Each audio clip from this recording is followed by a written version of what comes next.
Hey everyone, it's Detective Tom Sye, and this is your Tuesday tip. We've got our all-in-one-day testing coming up this weekend, and with that, you'll have to turn in both your Glendale background packet and your Arizona Post background packet, which leads me to this month's tip about personal references. This is an area many applicants struggle with, as often it's the first time they have to list people for professional purposes. Sometimes people list references they think will be impressive. Others list a ton of references thinking that too will make them look good.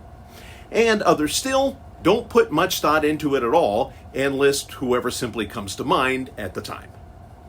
If you want to be successful in the process, here's my 3 recommendations when it comes to personal references. First, only provide the number of references asked for. If an agency asks for 3, like we do, only list 3 people.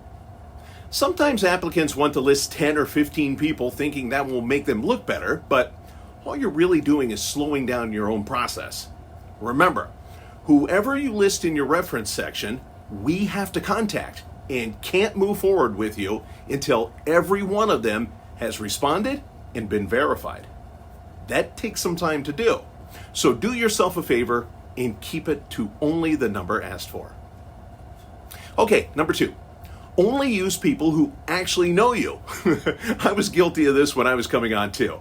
I used a couple of people that my dad worked with for years and years thinking, hey, he's a police lieutenant, that'll impress him. Trust me, there's nothing worse than calling up a reference only to find out they know someone related to you and not you at all. It doesn't do you any good.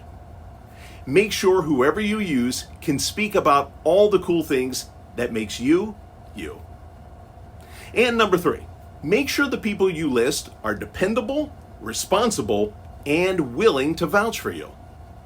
There's been many times I've been in a background interview and the applicant tells me, you're probably going to have a hard time getting a hold of that person, and guess what?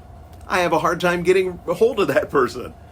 Again, like I mentioned earlier, we have to contact anyone you list. So if they're not responsive, you're not getting hired. Take the time to really think about who you want to use. Contact them and ask them if they're available for the next month or so, and if they will have any conflicts in filling out the form quickly. If they have something going on, use someone else. So there you have it. Do you need to make any changes to your list? That's your Tuesday tip. We'll see you out of testing.